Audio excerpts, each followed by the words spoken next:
What's up, my loves and fellow creatives? I know it's been a little minute. I'm trying to adjust. I'm connected right now to a head camera so that I can show you all firsthand how to fill up these inks. And the reason why I'm doing it live is because I just spent all this time recording this on my little GoPro. And yeah, it wasn't at the right angle. So I'm hoping that this works out for us. And now that I'm doing it live, I can actually see what you all see. I'm going to try this thing out one more again. Now, unfortunately, I can't look at the comments while I'm looking at the area. So what I'm going to do is I'm going to do the demonstration and then I'll come back to the chat to see if you all have any questions about the process for filling and refilling your ink cartridges. That way we make sure we get it all in the session. All right, let's do this one more time. All right, so when you first get your cartridges, you'll have to open it up out of this plastic.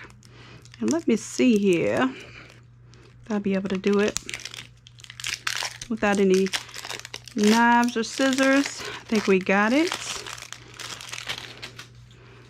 All right, now you will have a piece of foam that protects the clips from snapping in the shipping process, so you can go ahead and remove that. And one of the first things I want you to notice about these cartridges is that they do have a chamber here, and this is a little bit different than some of the other cartridges that don't have a chamber, and I'm going to explain just real briefly why I like the one with the chamber better. Through my experience, I've had a lot less issues with the ink leaking. Like for instance, when we refill these cartridges and you put them back into the printer's trying to charge that ink and charge that print head again. Well, usually in that process, you'll sometimes see like puddles of ink on your subsequent prints, and sometimes you have to do some print head cleaners to get rid of it, or just let it print and let it do its thing and ruin your sublimation paper and your time. So these I have found to do that less. It's not that it won't happen at all, but it does it a lot less, especially if you do your due diligence and you keep that bad boy right there filled. So at any point in time, if you can't see something, let me know and I will adjust my little head cam. And then I can't move too far because I am wired. I'm connected. Okay, so I think I just did a little adjustment there. And let me know if y'all can hear me. Just want to make sure you can hear me before I waste another hour recording something that I think did right. Okay, so these cartridges do have a self-resetting chip, so just like most of the refillable cartridges, you don't do anything to it, but once you remove it and seat it back into the carriage, then it will recognize it as a new cartridge. And if you ever have issues where it just won't recognize, my suggestion, and this will save you some time and maybe even save your reputation when it comes to business. Always have a set of empty cartridges on hand. I do a lot of traveling and doing shows and printing on demand, and my biggest thing that I have to make sure that I have, of course your typical supplies, have to make sure I have an extra set of cartridges. You don't know what might go down. It might just start not recognizing that cyan, and you just have a backup cartridge ready to go to keep it moving. Okay, and then also it's just helpful to have another set of cartridges any given time. Okay, even if you're not using it. I've never had to use my backup cartridges at a trade show or when I was traveling, but one time I was helping someone else set up, and they had some cartridges that they had previously bought, and I was helping them set up their sublimation session.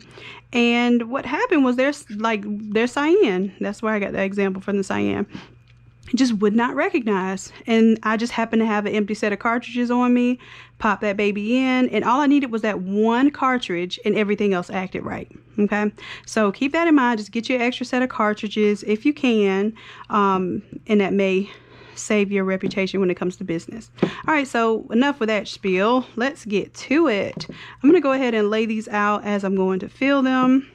And because I already did this, I kind of already filled up my cups and did my whole process, and you know, I have a little mess here, but I'm going to suppose that you don't have the mess that I have, and we're going to start from scratch. All right, so the first thing I like to do is my yellow. The reason why I like to do yellow first, it's the lightest color, and if this is your first time filling the cartridges with the ink chamber, it will be much easier for you to see what you're doing. So start with yellow. And I hope you all can see this chamber here. Hopefully my lighting isn't too terrible where you can't see that. All right, so the first thing we do with preparing a cartridge is we're going to take out the color tab. And I'm going to take out both the color tab and the clear.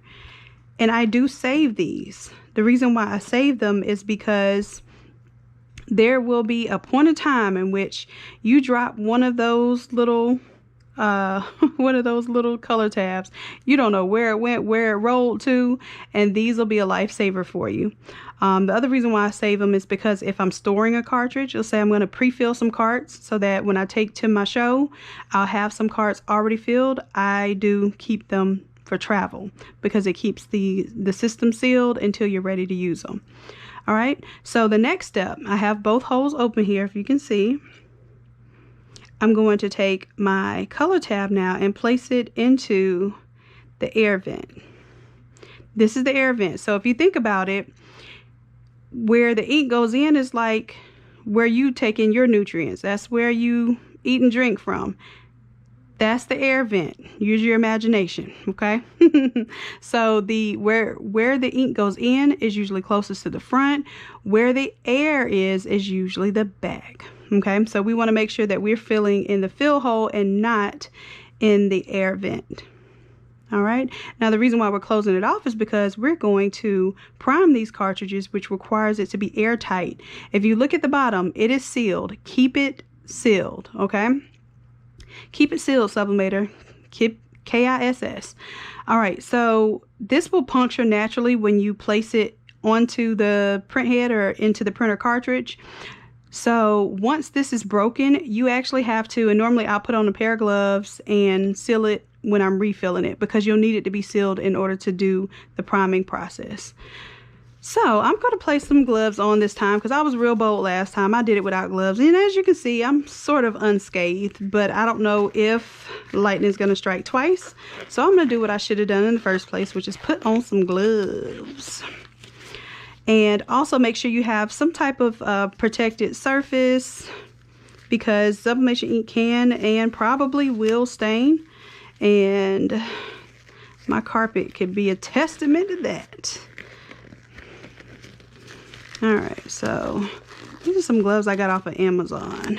I haven't been able to find my gloves lately. My Venom tear resistant gloves I usually get from Lowe's and Home Depot. So I'm rocking with these Amazon specials. They're going to do the job. All right, so I'm going to pull forward the ink that we're working on. We're going to start with yellow first.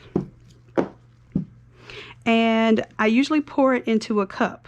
So I'm not going to, the only one that I have that hasn't been consolidated out of my cups is my black. So I'm going to do my black in the cup. I'm going to show you how it's done. So let me just go ahead and do black first. Even though I demo the yellow better, please do your yellow first. Especially if this is your first time. You will see that air bubble much better. Let me set that up. So what you do is you pour your ink into the cup. And the reason why I have this sitting in this little mug here is because I like to have cups with a little weight to them. You know, for the clumsy ones of us who might knock over a paper cup full of ink. But you can use, if you have like some little shot glasses. I didn't want to come on here and be fancy and tell you you have to buy something to fill these things up, okay? So paper cup, I just have it seated in a mug here. And this is a sublimated mug. It's my nephew's, his little design is Black Panther, Joker, Batman, and Venom. Imagine that.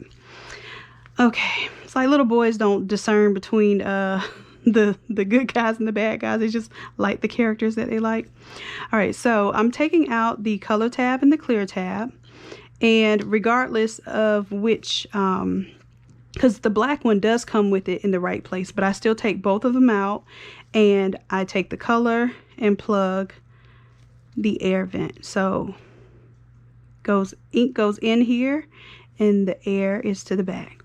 All right, so I'm going to turn it to the side just so that you see the black one has only one air chamber. I'm sorry, ink chamber, and then the air chambers that that are on the other cartridges are not circular. They're these little squares over here. Okay, so don't worry about getting ink into this area. Just like I'm going to tell you, don't worry about getting ink into these chambers over here. They're just for air. Focus on this one, the bigger circle. All right, so this one's going to take a little bit because the black cartridge typically is about what, 3, 4, I think almost 4 times the capacity. So what I like to do is I like to tilt my cup forward. Now I'm holding it carefully. I like to tilt it forward because when you're sucking up ink out of something flat, if you just catch some air, you get bubbles. So I'm tilting it forward so I can grab the most ink that I can. And I'm going a little past 8. I'm going to 9. I don't want to suggest that you go to 10 with this black because, or with any ink, because you may possibly pull the plunger out. And that'll be a good little mess. So let me pull it up higher so maybe you can see a little better. I'm just slowly pushing that in. I don't have the needle rested on the plastic. I'm just letting it float.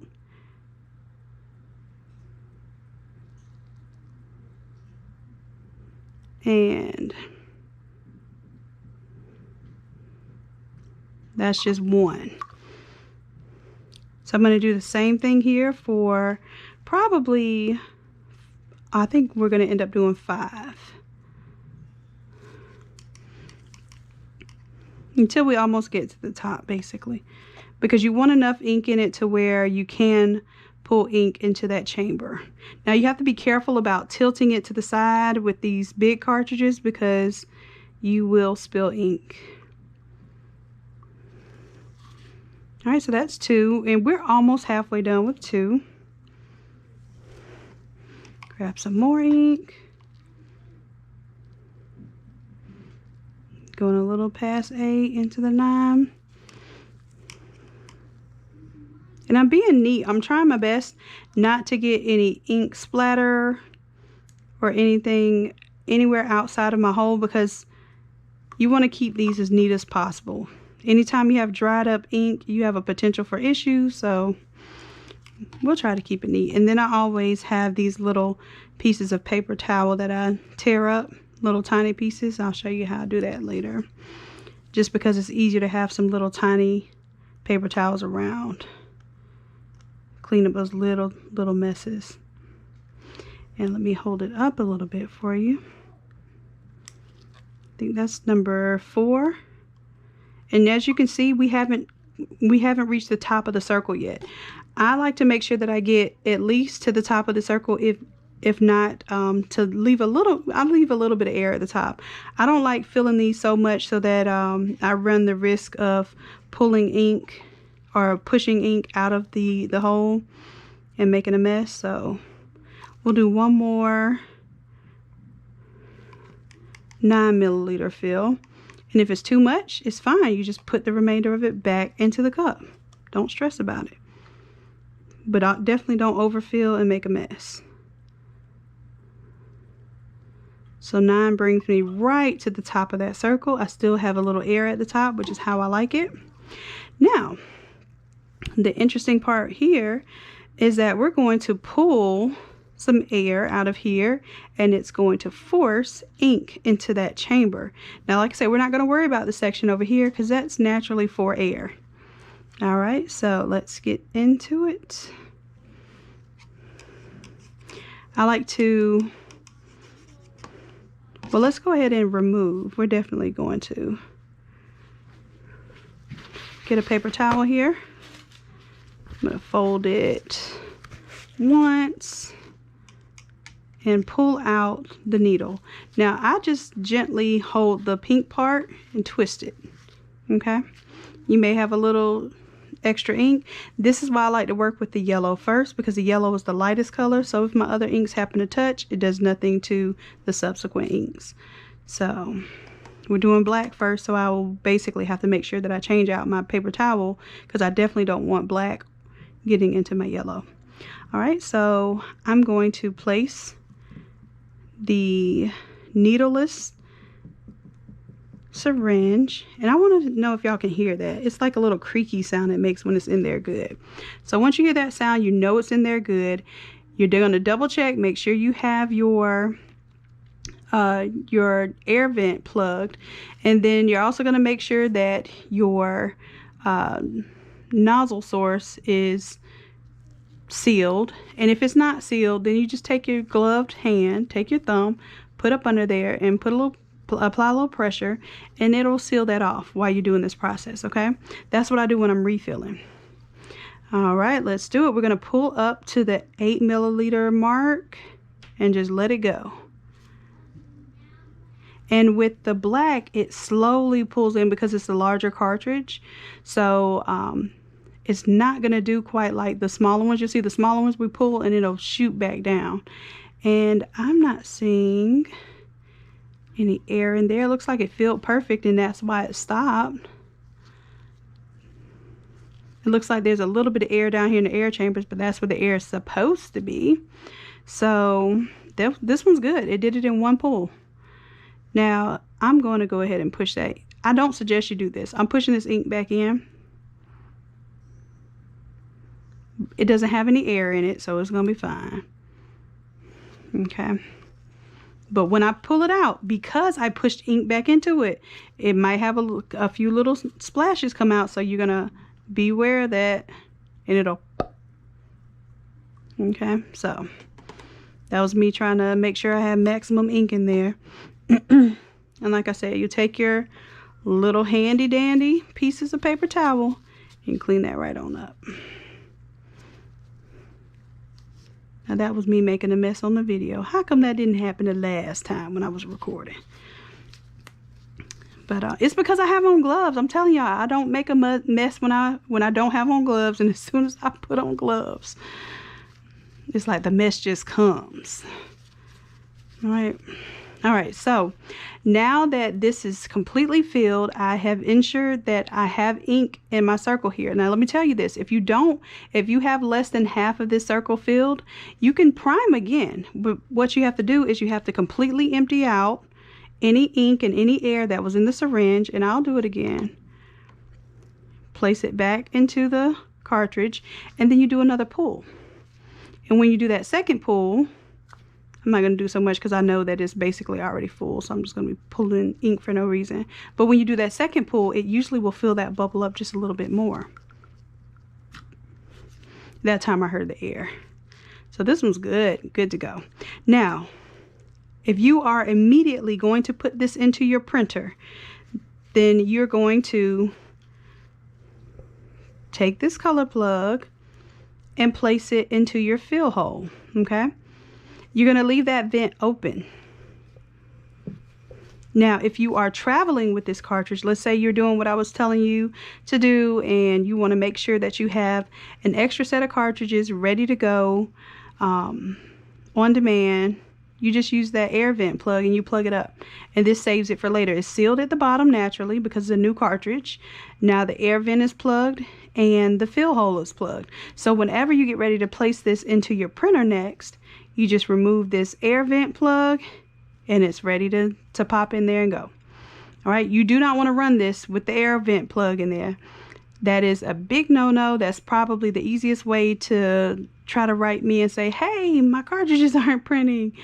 That's usually the first thing I ask is the air vent plugged. If it has no airflow, it does not have a way to pull the ink down into the print head. So you risk not only pulling air into the system and having bad prints, but you also risk drying out your print heads because no ink flow is coming through there, and you just keep pulling and pulling and pulling, no ink through the system. So that's black and that's done. So that's the cup method. Usually whatever you have left, you can pour back into the bottle, and I would highly suggest that, especially if you didn't just leave it around and have contaminants falling all into it. You may choose to fill straight from the bottle. So I'm going to do this one with the yellow. And just to let you all know, these are EcoTank bottles. So you can use this on the EcoTank printers, the newer ones. For instance, I have over there the 16650 and the 15,000 EcoTanks. These bottles work directly for that. But if you're not using them for EcoTank, then you would be just taking the entire top off, which you just put a little pressure and you spin the top with the bottom part together and it comes off as one piece. All right, so for this one, have a little low amount of ink, but you can pull ink straight from the bottle without putting it in a cup. And that's what I'm going to demonstrate next. So what I do for that is I have to tilt it because you want to make sure that your syringe tip stays submerged the entire time that you're pulling ink. Otherwise, you'll pull air. And then also right now, I have a little air already in here. I want to make sure there's no air. I'm completely to the bottom so that I'm only pulling ink, no air. Okay, so I am pulling up to, I'm going to go ahead and pull 8 milliliters. Okay, we'll do 8 first. And I already prepped this cartridge, so we know that we have our color plug in the air hole and that our fill hole is open. Cartridge is sealed because it's new. Check. All right, let's go ahead. Now this one, you should be able to see better. So let me know if this view works for you. See how when I'm filling with the needle, I'm not touching this plastic down here because it kind of blocks the flow. So I'm making sure it has free flow. I can see where it's going. I'm looking at the side. I'm not filling it up from the top and not paying attention to how much is filling from the side. All right, so that's 8. And then I'm going to go ahead and pull 6 more. And as a matter of fact, let me grab one of these to lean this up against, because you don't want to let the cartridge lay flat because it could leak ink from where we were just placing the ink in. So, you know, prop it up against something. All right, so we're going for 6 more. We did 8 the first time, now we're doing 6. And our objective, once again, is to get the ink level above or to the top of that chamber, that circular chamber there. And I'm to the top. I have a little bit of air at the top. I want to leave a little air at the top. I don't like filling it all the way. The rest of the ink, put it back in the container. All right, now what I have to do, I'm going to place my cartridge back down again. I'm going to lean it against something so it doesn't start leaking. And since I'm done with black, let me get black. Oh yeah, I said I was going to change my napkin out anyway, because I don't want to mix the black with the yellow, even though it's probably negligible. I don't like going from a dark color to a lighter color. I always go lighter to darker. Just theory of pigments, okay, and working with colors. All right, so I'm going to pull off the yellow, and let me show you a little bit closer. I'm capturing this pink part down here, the plastic down here, and I'm just giving it a mild little twist, and it comes right on out. So you use too much force and you're pulling on stuff, you're going to splash ink all over the place. So just take your time. It's going to work out, I promise you. All right, so we take the syringe now. I'm going to place it into the fill hole, and I'm listening for that little snug sound, like that. I don't know if that's an accurate description, but hopefully you can hear it. All right, objective is to pull. We're going to pull up to 8 if we can, and see if, once we release, if it fills that hole up. So I'm pulling, pulling, pulling, pulling, pulling up to 8. Let it go. You see that? It filled up that chamber. And it's a lot easier to do with the yellow. So that's why I say if it's your first time doing this, start with the yellow. It'll give you a little confidence. Now, you may not get this bubble completely out, and that is perfectly fine. What I want you to focus on is, am I at least halfway or past halfway full with this chamber? And I do have a little air bubble there, and I can try to get it a little closer.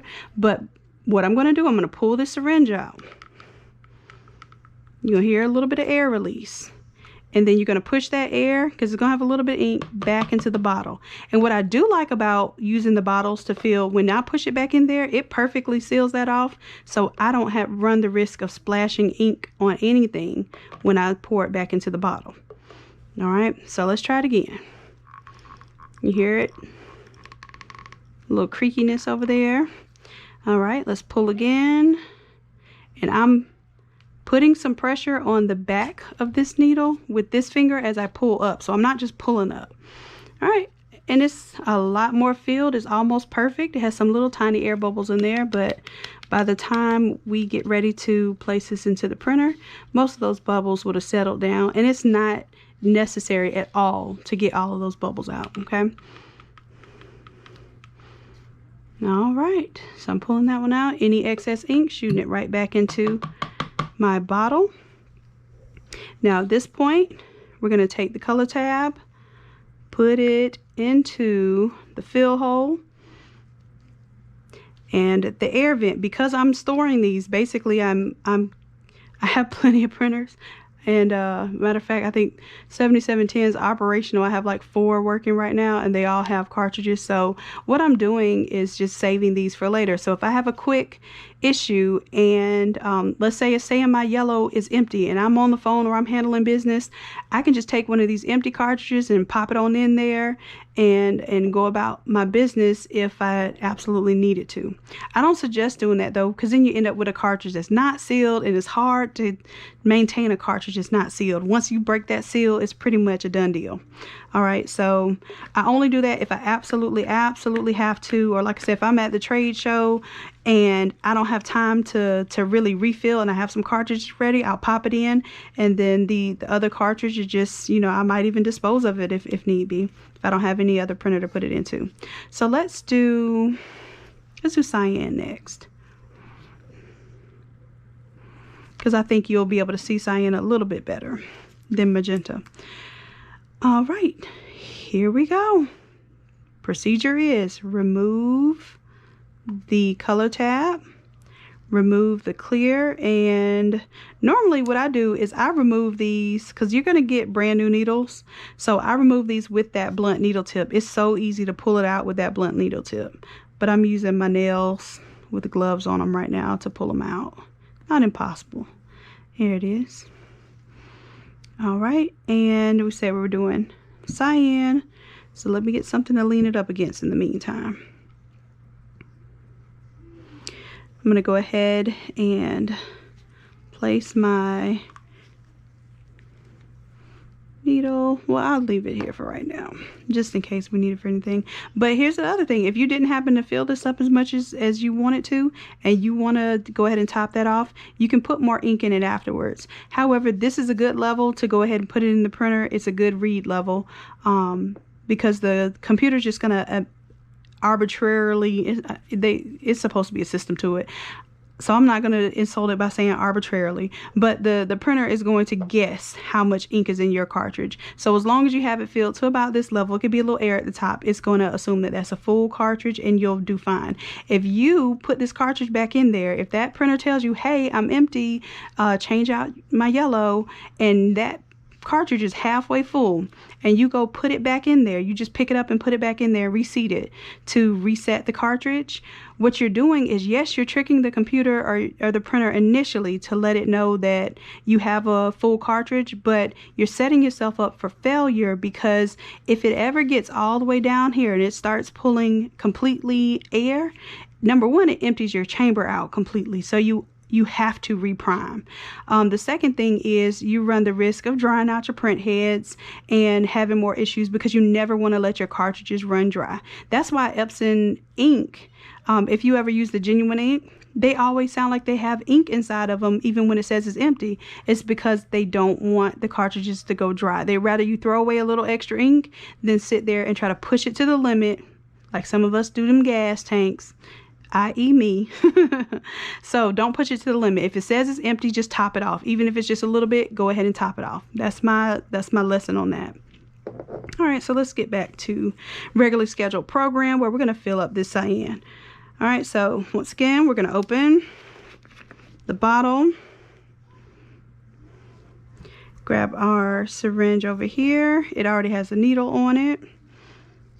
Now I'm turning it to where hopefully you can see me angling it in order to submerge the needle tip in the bottle. And the lower this ink level is, the more I have to be courageous and tilt this over. I'm going to turn the numbers to where you can see. I'm trying to get to 8. So again, we're going to do 8 and 6 on these regular cartridges. Just tapping off the excess ink. And if y'all stay tuned, I'll have a version of this where I taught my niece how to do this, and she did her own little tutorial. She wanted to do a version of it. She's 9 years old. And this is something the kids really like. So get the kids into this. Like, it's a good craft once you get past the scariness of them playing with ink. It's something positive for them to create with. Right, so this time we're going to 6. First time we went to 8. Second time we go to 6. And objective is to get it right to the top of that circle, if not a little bit over, without overfilling it. And I had it turned to the side so it did appear to overfill just a little bit. All right, so let me place that down. I'm going to remove, see, now I can use the same napkin because I have yellow on there. Yellow isn't going to hurt blue or cyan. So now that I remove it, I'm good to go. Now I'm going to place the syringe into the fill hole, and a little bit of ink might go into that air chamber. That's perfectly fine. Just don't worry about it. Don't try to fill them. Now I'm going to pull up. Oh, you know what I just did? I just messed up. What didn't I do? I did not place my plug in. Okay, so I can push this ink back in, but I pulled up way too much air because I pulled air in here. I picked up way too much air. So what I'm going to do is just go ahead and release that back into my container, and I can always pick up more ink. What I don't want to do is push a whole bunch of air into my system unnecessarily. Okay, so I filled it. It's still got a decent level of ink in there. I'm gonna plug in my vent hole and place the syringe into my fill hole. Turn around so I can see if I'm getting up there to 8. Now I feel that resistance. Let it go, and it completely filled that chamber there. All right, I let it go. I could hear the air escape.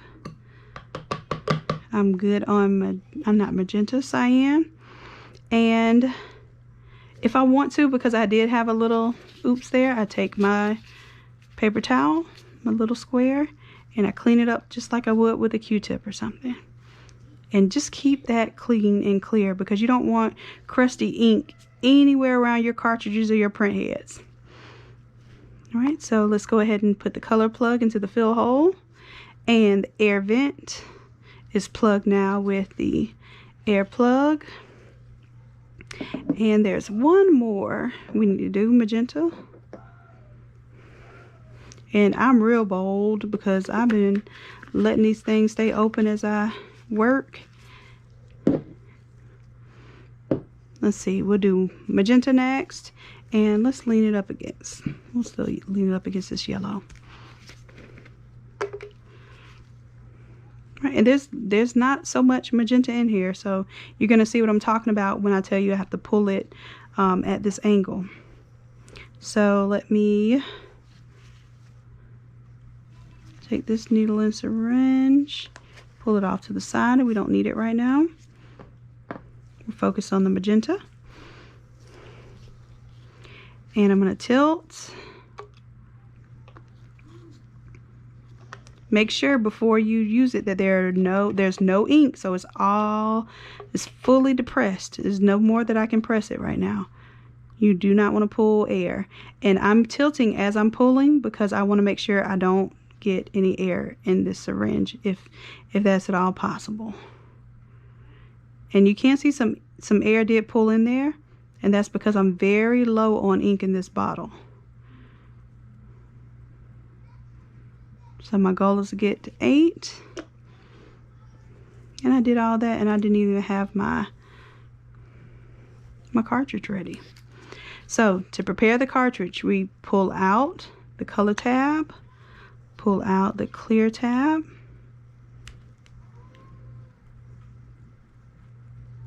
The last time I struggled with this one.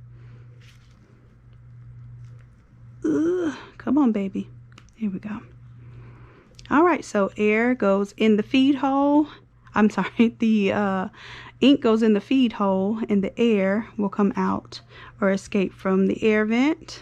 So make sure we keep that in mind when we're filling. Remember which one is your fill hole. We're pushing all 8 into here.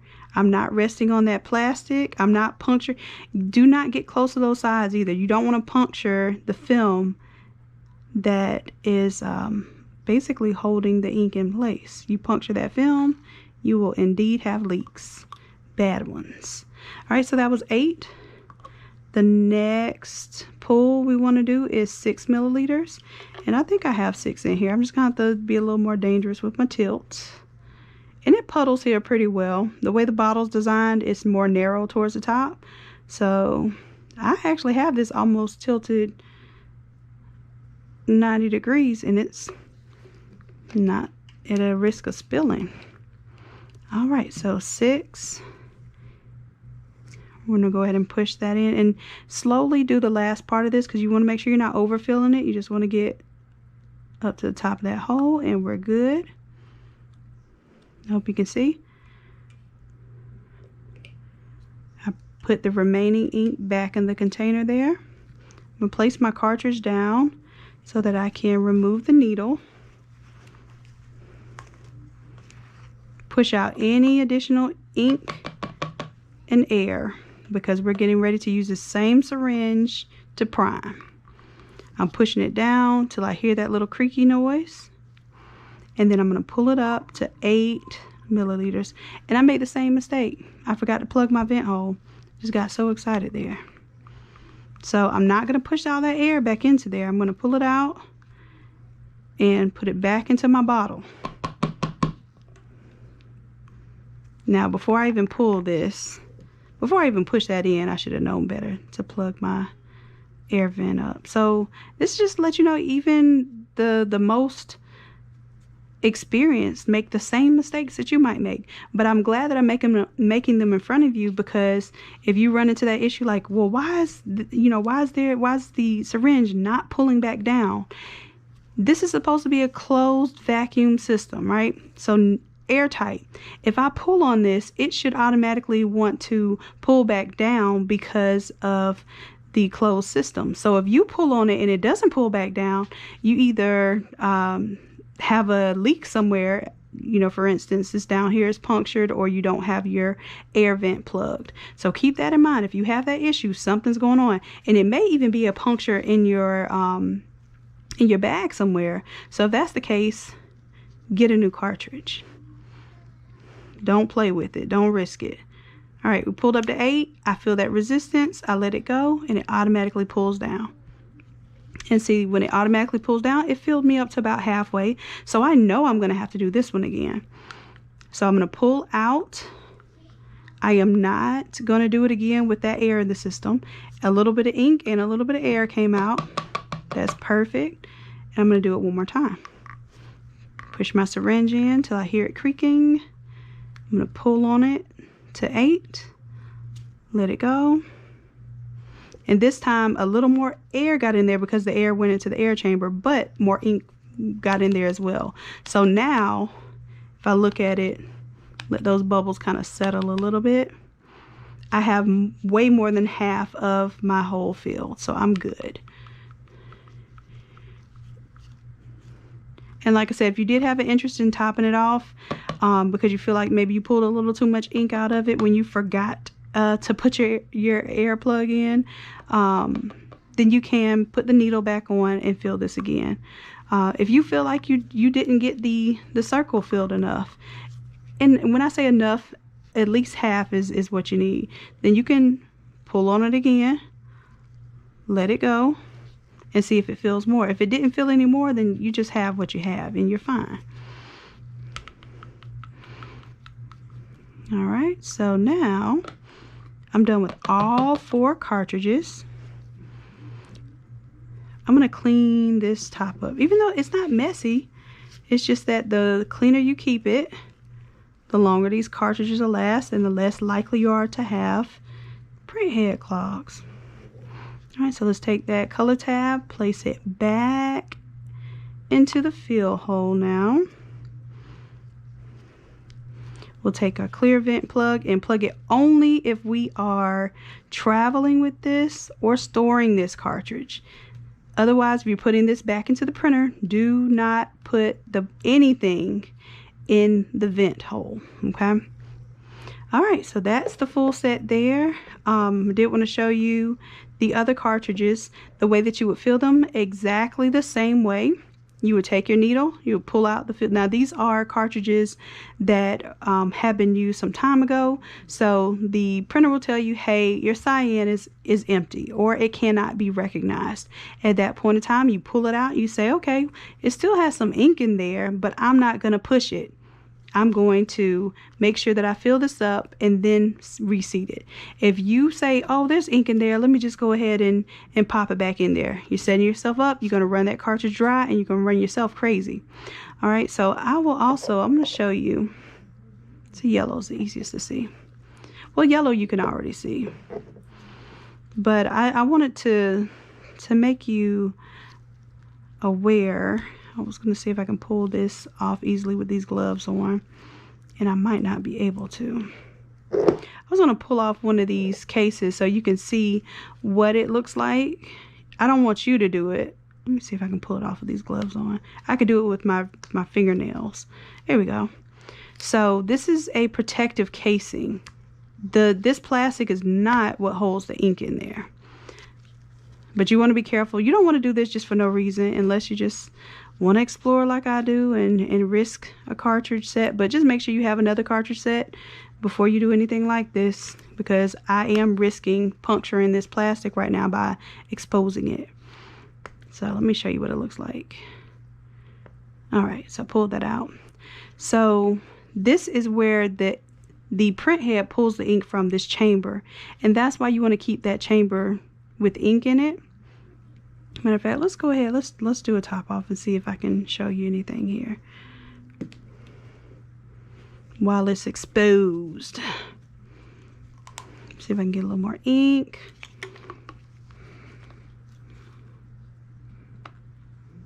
Ink pull there. It's probably no more than 2 or 3 milliliters to put in there, but I think I just grabbed about 3. And see how much easier it is to see. But I also want you to see how easy it is to puncture, because I think I see a little indent in that plastic. But this is why you don't want your needle to go. If you put that needle too close to this side, you can easily puncture that plastic. So keep your needle to where it's in the center, nowhere near that plastic. I'm just refilling that. So that was me topping it off. I still don't top it off all the way to the top. You still should see a little bit of air up there at the top. And then if I want to, I can try to pull some more air out of there. I don't know if I'll get any more than that, but I'll show you with the top off, just because it's so much easier to view. All right, I'm gonna turn this around to where you can see me pull up to the 8, or I guess I got it to the 6 there. And you see some air went into this chamber. You see where the air bubbles go. They usually stay up at the top, and then they end up somehow, the air ends up over here. But this is more than filled. And when you're looking at for the fill amount, hold it upright. Don't hold it like this, because yes, you see a big old gap there, but when you hold it upright, you see that I have more than half of this circle filled. I'm good. I'm not going to sit here and keep priming this cartridge until I think I got it perfect. It's not worth the time. All right. Now, if I were to pull off the sticker from the other side, which I won't do because it says do not remove this blue label, it's holding that intact over there. But if I were to remove that label, I should see a channel coming from this chamber to the print head area. So this isn't the print head, but this is where the print head is going to pull ink from. So it actually pulls the ink from this chamber rather than from the entire cartridge, which is I think how these are more or less designed, is that it pulls from the entire cartridge. So it may not be as efficient as far as leaking and traveling with it and that sort of thing. That's just my opinion, not scientific fact, but I'm not a betting person, but I would probably put money on that. All right, and that's just experience. I've had those other cartridges leak on me so much that it is a fact to me. All right, so again, you're not going to leave anything in this vent hole when you put this into your printer. That is so important. I'm going to place, and I'm going to be very careful because like I told you, I see a little indentation right there. I don't think I did that, but don't just pull this off willy-nilly if you don't need to. I'm trying to figure out which way it goes back on. And it just snaps back into place. It has some little snaps at the four corners. And we're good. So that was it. That was the fill. Now, I do have something else to show you all before I take questions. Let's see, C, M, Y, and K. This is the True Colors ink, y'all. If you haven't tried it yet, please give it a try. It's formulated to pretty much give you true blacks. True blues was a big issue, and reds. So I've tried several inks before working with this one, and I've had issues with when I print black and white, I end up with like a green tint, a red tint, some kind of color tint. This one, when you print black and white, truly gives you a black and white. So that's really important if you do a lot of black and white prints. The other thing is, it's really good for the blues. So I am someone who is really opposed to blurples, which I have dealt with blue purples a lot in sublimation.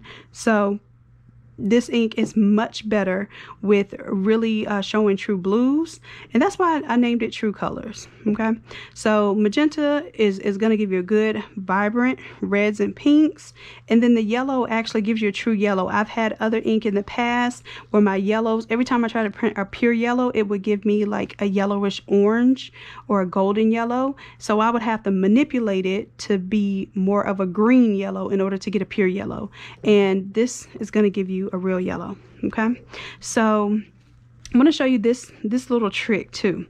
If you're on the go, or if you're trying to kind of prepare something where you don't have to pull the syringes out every time just to fill and refill, I fill up these little bottles, and this equals 2 cartridges here because it's about 30 milliliters, and each of your smaller cartridges is about 15 milliliters.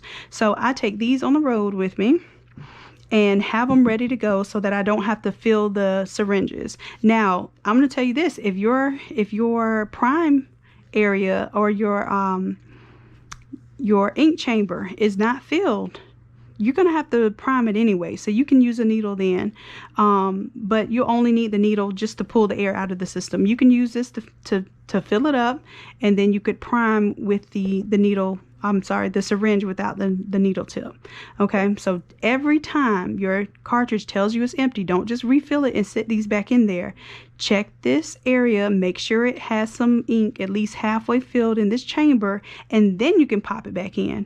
I've gone through 4 or 5 ink changes before that chamber is empty, and I'm sure I could go longer, but I push it to the limit too, as far as letting it get really low with ink, but I don't let it run completely out. Okay, not the cartridges. Now, even if this chamber goes low or goes out, your cartridge should never be fully empty, not the way the program is set up.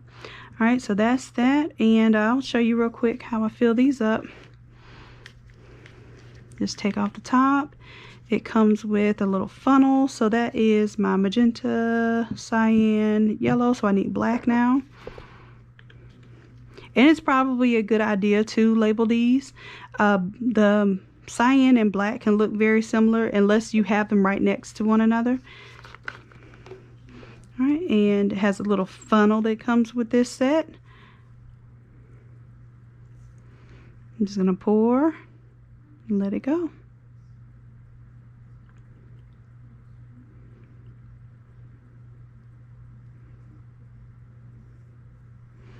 And I think I can get a little more black in there. Let me see if I have some left in my cup here. Yep. And pour that in.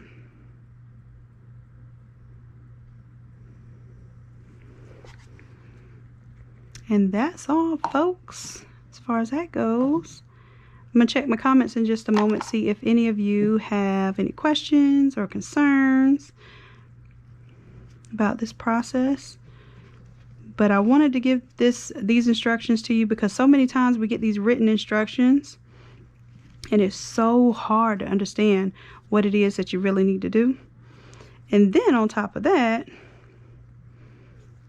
I did the head cam because I'm trying to show you all first person view as if you're looking at it and you're doing the process rather than showing me like a cooking show, because a lot of times you get disoriented when you see something from a different angle. So just for my loves, I have invested in this little head cam so I can show y'all firsthand what I'm doing. So let me know if you appreciate that. Let me know if this view's better, or if you prefer to see it, you know, from the other way.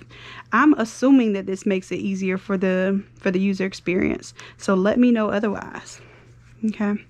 I want to make everything about sublimation, everything about your running your business and increasing your sales and your presence, everything that I have learned over the years to make it easier. I want to make that easier for you. Okay, so that's it. Let me see if we have any questions here. See if I can see from my head cam, read the messages. Yep, Jesse says don't let the cartridges get real low on ink. Amen, Jesse. Yeah, so if you have the cartridges with the circle, to me those are the best.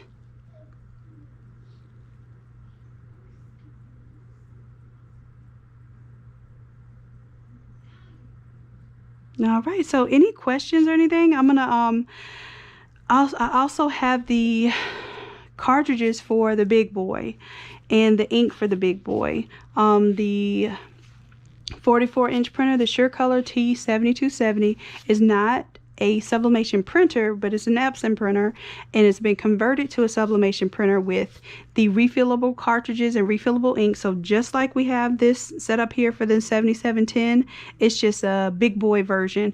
It holds 700 milliliters of ink, so almost one of those big 1,000 milliliter jugs. And you basically do the same process. You fill them, you actually fill them with a funnel, you pull the air out, and I'll show you how to prime those cartridges, pull the air out, and that printer is ready to go as a sublimation printer. So all together your cost is a little under, you know, $5,000 delivered to your door and everything.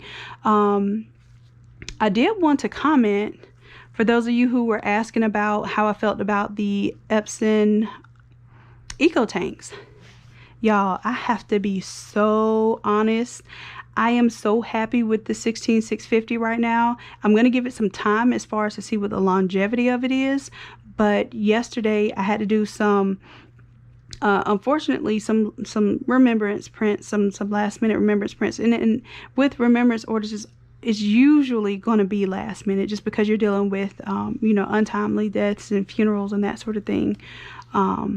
So in that case, I was able to print 20 13 by 19 photo prints, and the template I used was the all over, not the all over, it was the remembrance template with the golden gates, that one with several photos in it, so it had plenty of color in it.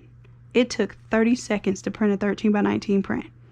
30 seconds. As a matter of fact, less than that, I printed 20 prints in 9 minutes. Non-stop. I didn't have to change out cartridges. I did not have to, the most that I had to do was I had to check on the paper, because if you don't put at least the 20 sheets of paper in the back, and I don't know how many sheets it can accept, it doesn't feel real sturdy like it can accept a whole 100 sheets. So I just usually put in about 20 at a time. So the most I have to do, if I had to do 100 shirts and print 100 prints, I can go and put 20 sheets of paper in at a time, no problem. But yes, it immediately received the information. It didn't get choked up because I sent a big old file to it.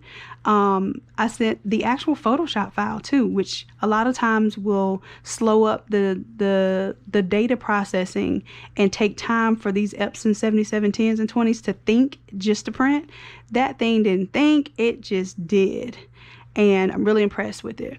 The 15,000, it prints at about a third of the speed of the 16650, but it's the very similar technology. It's the Eco Tank, but they do print a little bit different. They don't necessarily have the same exact color, I want to say color consistency, so it'll be a little bit off. But I did a whole video on comparing the colors of the 16650 to the 7110s and 20s to the Epson 15,000. I use all True Colors ink, and I did the same exact settings on each one. Of course, the 16650 printed faster. The 15,000 and the 7110 print the same speed at the high quality level pretty much, and the highest quality, which I call max quality. But I realized that with the 16650, you don't need to use max quality, and it's not necessarily use max quality on the 15,000 either, and I don't get banding. I do get a little banding with the 7110 when I do high quality instead of max quality. And I'm using plain paper settings. So it's not laying down a whole bunch of ink like it does with the photo settings. I don't have to use premium presentation matte. I use plain paper settings, and those things were printing out really, really close to the actual colors on my screen. So I'll be doing some more testing with that and helping you all troubleshoot your color issues. For the most part, I want to tell you to try the True Colors ink so that when I troubleshoot color issues with you, I know what you're working with. If you're working with another ink and I'm trying to help you troubleshoot colors, I don't know if they require an ICC profile or, what that intended look is supposed to be for their inks. So I can only tell you about these right here. All right, so that's it for today as far as filling these little carts up. We have a class tomorrow on we're doing a birthday shirt, but it could be a birthday, it could be an anniversary, whatever. I want y'all to understand, when I do these classes and when I make these templates, they're not for a specific intended use. Like, you don't have to see a graduation template and only use it for graduation. So I don't want that to discourage you if you don't, I can't think of anybody's birthday to do. You can think of something to do with that template. It's a really cool template. It has like a brick background, neon effect on the text, and of course I'm showing you how to pull your photos in and fade it off at the bottom and all that fun stuff. So that class is tomorrow, Sunday, at, what did I say, 7 p.m. Eastern Standard Time. Y'all have to check out the listing on the Innate Lab website. So I will be doing classes probably once a week. I may start doing twice a week. So you all let me know if I keep holding classes at times that you all can't attend and you want to attend. Then put it in the Innate Creatives, like say, hey, can we start doing a class on Wednesdays at 6 Eastern Standard Time? And I'll start to take heed to that, because I want you all to be able to participate and take advantage of the knowledge that I would love to share with you all. So I want to be as accessible as you all need me to be. Okay, so that's it for now. I think I don't have any more questions or anything. Let's see.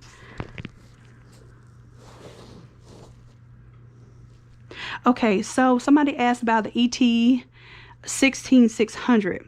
Now, the ET 16600 is very similar to the ET 16650. The difference is the 16650 is much faster printing. The 16600 claims to have the same print speed as the 15,000, but it has the dual paper trays. So My ideal setup, which is how I'm going to give y'all the full scoop. I'm actually going to set this up for someone in our Innate Creatives group who is opening up a brick and mortar, and I'm helping her do that. So one of the things that I'm suggesting is to have this printer instead of a couple of 7710s, and you can install 18 by 14 in one tray, then 11 by 17 in the second tray, 13 by 19 in the back, and no matter what you're printing, what size, you can go. And when I tell you that thing prints fast, you don't have to stop to refill it, and you have the option to have all 3 paper sizes. That's a beast. That thing is a beast. I'm going to give it to them right there. The 16600 and the 15,000 are still great machines.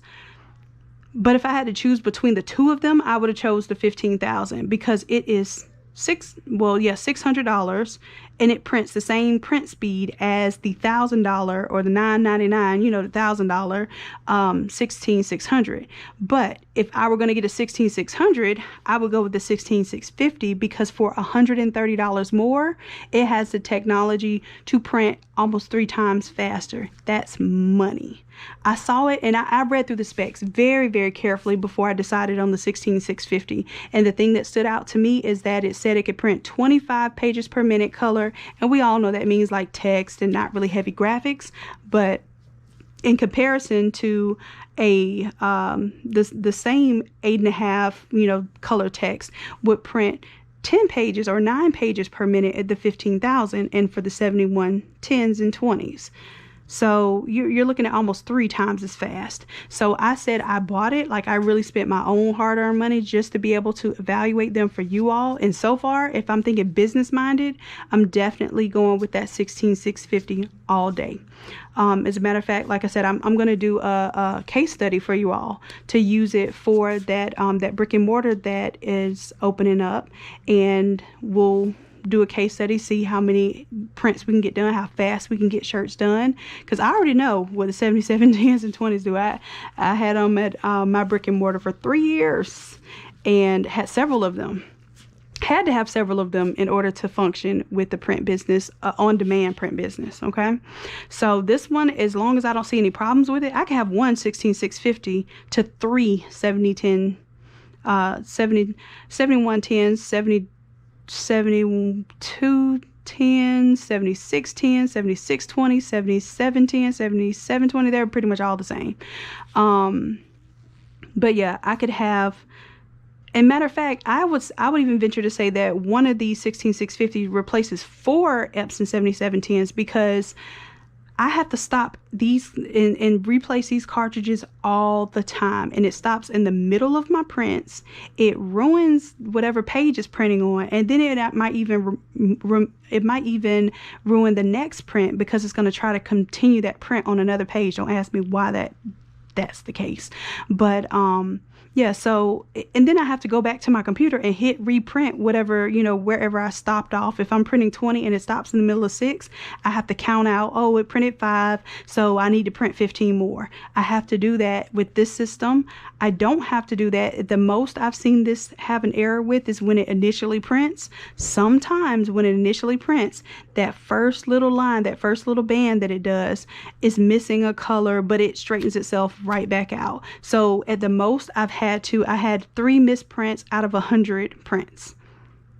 But I did not have to stop once to fill a cartridge. The only thing that I had to do was stop and put new paper in it. It even, the paper tray even automatically, it just comes out if it's going to print, especially like those 13 by 19s. I used to always forget to come back and all your paper's laying on the ground. So it has like a little automatic little tray that pulls out when it knows it needs to print. All right, so let me see. Y'all have any more questions? Yeah, I'm trying to put y'all up on game because I was trying to stay out of the brick and mortar for the rest of my life, honestly. But and it's because I help more people on the digital side. But I realized that what I do know can help you all with your brick and mortar goals. And some of you already have brick and mortar. Some of you are looking for that to be your next step. So we're vlogging this entire process. So that's what we're going to start doing more lives on as well. So y'all make sure y'all stay tuned, hit the notification bell, because when we go live and we show you the store that we're thinking about signing the lease for, and that process, y'all are going to have questions, and I want to know what those questions are so I can help provide material to you all that help you with the next step in your business ventures. All right, so 16,650. I wish I was selling them. Like I'm telling you, I could sell them things. I promise you I could. It took me about almost 2 months to pull these things out the boxes. I bought them real early because I intended to do this for y'all so much earlier. But I've been in the kitchen cooking for y'all, and I hope y'all see it and appreciate it, because I love y'all dearly. But I think that's it as far as questions go. I have some templates that I'm going to be putting out videos for, because I know I haven't done any new templates for you all in a while. I'll be getting back on that. We're doing the classes, and anything else that you all can think of that you want to see content for. I am pretty much an open book with a lot of different chapters of a background. So I want to start introducing you all to some of the things that help grow business in general. Building business credit is another topic that we're going to start getting into. Establishing the things that you need to establish to do your LLC and, a brick and mortar store, those type of things that you think are daunting, but they really are not. It's really simple stuff for the most part, and it's not as expensive as people want to tell you that it is. So don't be discouraged. Now is the time. Now is the time. If nothing else has shown you that now is the time to really look at your own talents and monetize your talents, and stop giving everyone else the best of you, and then you come home and you're barely pushing it, trying to do what God gave you the gifts to do.